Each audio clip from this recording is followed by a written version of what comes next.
पिछले एपिसोड के लास्ट में हमने देखा था कि बात करते हुए किम जंग और यूरी सड़क के बीच में आ गए थे। दूर दूर तक कोई नहीं था।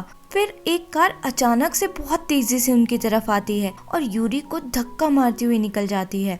किम जंग यूरी को ऐसे देखकर पैनिक करने लगता है और मदद के लिए पुकारने लगता है। यूरी को फिर हॉस्पिटल ले जाया जाता है। यूरी को होश आता है तो वहाँ युनगैंग और जून थे। दोनों बताते हैं कि शायद एक ड्रंक ड्राइविंग का केस है। यूरी किम जंग के बारे में पूछती है कि वो कहाँ है।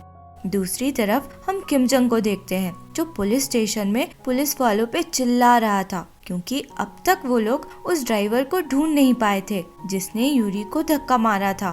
सियोन उसे शांत होने को कहती है और समझाती है कि चिल्लाने से कुछ बदल नहीं जाएगा। हम उस ड्राइवर को ढूंढने की कोशिश कर ही रहे हैं। पर किम जंग इरिटेट होकर वहाँ से चला जाता है। इधर हॉस्पिटल में यूरी परेशान हो रही थी कि दोनों हाथ टूट जाने से वो वॉशरूम कैसे जाएगी। उसके सभी जानने वाले उससे मिलने आ रहे थे पर वो किम जंग को ढूंढ रही थी जो अब तक नहीं आया था। किम जंग सीधा लीप्यून के यहाँ पहुँचता है उसे मारने, पर लीप्यून के आदमी उसे पीट देते हैं। लीप्यून को यूरी के एक्सीडेंट के बारे में कुछ नहीं पता था। लीप्यून किम जंग से कहता है कि मुझे तुमसे प्रॉब्लम है, यूरी से नहीं।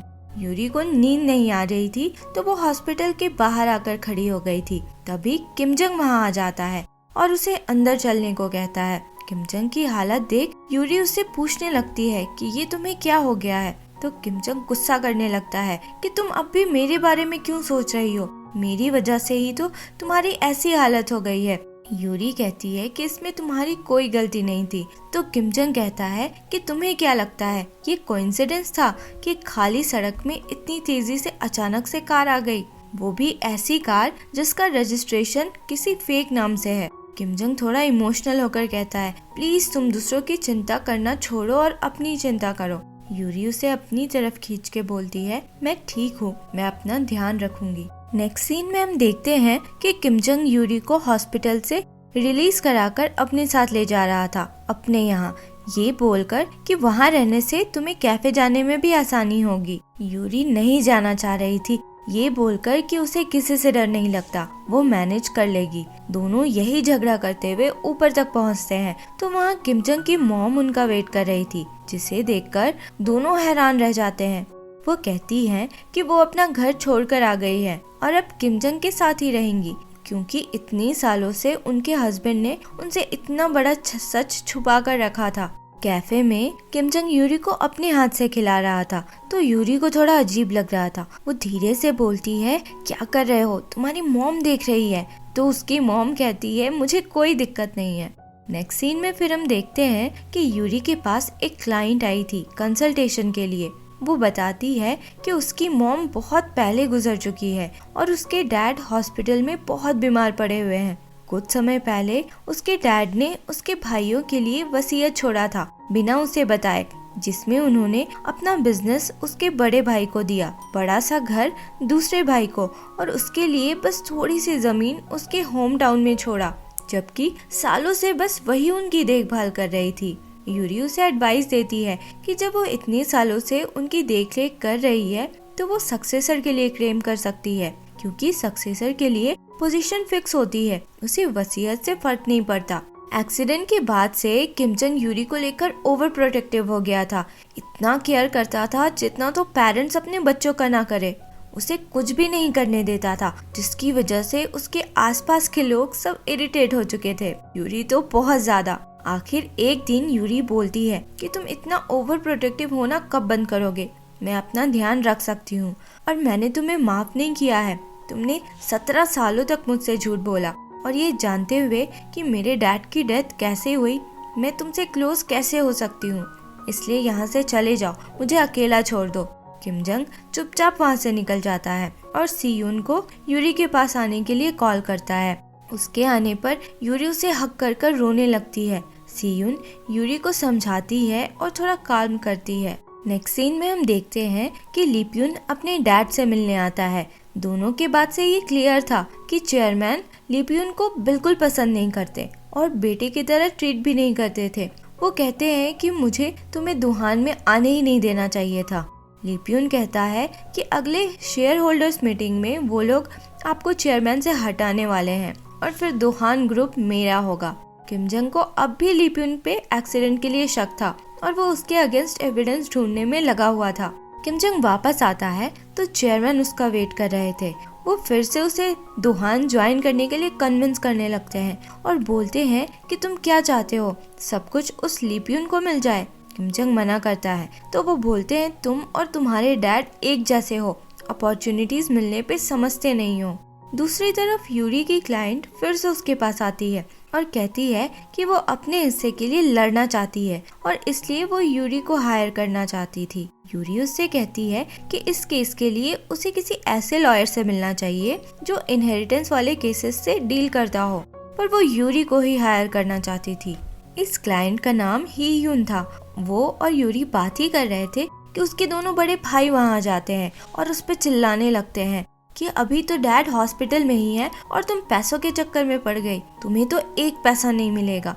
वो लोग आपस में बहुत झगड़ा करने लगते हैं। यूरी उन्हें रोक ही नहीं पा रही थी तो यून गैंग सब पे बहुत सारा कॉफी फेंक देता है और चिल्लाकर कहता है कि लड़ना है तो कैफे के बाहर जाओ। ही यून फिर यूरी से माफी मांगती है और कहती है मैं लालची नहीं हूँ, मेरे डैड की कंपनी की सिचुएशन एक बार बहुत बुरी हो गई थी, उसके लिए मैंने कॉलेज जाने का प्लान छोड़ दिया और अपने डैड के लिए काम करने लगी। 30 साल की एज के बाद मैंने कॉलेज कंप्लीट किया। ही यून फिर बताती है कि उसकी शादी होने वाली थी पर उसके बॉयफ्रेंड की फैमिली ने मना कर दिया क्योंकि वो शादी के तुरंत बाद बेबी नहीं कर सकती थी क्योंकि वो तो कॉलेज ही जा रही थी उस समय। उसके बाद उसकी मॉम बीमार पड़ गई। वो 10 सालों तक उनके साथ रही, उनकी देखभाल करती रही, पर उसकी मॉम को अपने बेटों से ही मतलब था और अभी भी यही हो रहा है। उसके डैड सब कुछ उसके भाइयों को देना चाहते थे।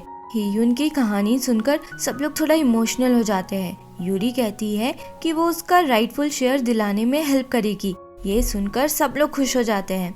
किमजंग वापस आता है तो उसकी मॉम नहीं थी। वो हर जगह उन्हें ढूंढने लगता है तो पता चलता है कि वो पूरी ड्रंक होकर यूरी और बाकी लोगों के साथ नाच रही थी। किमजंग बड़ी मुश्किल से उन्हें अपने घर तक ऊपर लेकर आता है। किमजंग फिर यूरी को उसके घर पहुंचाता है। यूरी भी पूरी ड्रंक थी तो उसके ऊपर चढ़ के बैठ जाती है और उसे किस करने के लिए आगे आती है, पर किमजंग उसे रोक लेता है और कहता है जब तुम मुझे माफ कर दोगी तब हम किस करेंगे। यूरी थोड़ा रोने लगती है ये बोलकर कि वो दिन कब आएगा। अगले दिन यूरी जब सो के उठती है तो किमजंग और उसकी मॉम दोनों वहाँ थे। किमजंग रात में वहीं सोया था पर अब यूरी के मॉम के आ जाने पे वो निकल जाता है। यूरी की मॉम उसे समझाती है कि उसे किमजंग को माफ कर देना चाहिए। अगर वो अपने मन में इतना गुस्सा लेकर रहेगी तो उसके डैड को शांति कैसे मिलेगी। दूसरी तरफ हम देखते हैं कि यूरी की क्लाइंट ही यून हॉस्पिटल पहुंची तो उसके डैड की हालत बहुत बिगड़ी हुई थी। वो डॉक्टर्स को बुलाती है और फिर रोते हुए यूरी को कॉल करती है और कहती है कि उसे समझ नहीं आ रहा है कि वो क्या करे। उसके भाई उसका फोन भी नहीं उठा रहे। यूरी तुरंत हॉस्पिटल पहुंचती है और अपने नंबर से उसके भाई को कॉल ट्राई करती है पर वो नहीं उठाता। यून के भाई अपने डैड के घर पे उनके सारे फर्नीचर्स बेच रहे थे ये बोलकर कि अब वो यहाँ रहने थोड़ी आएंगे।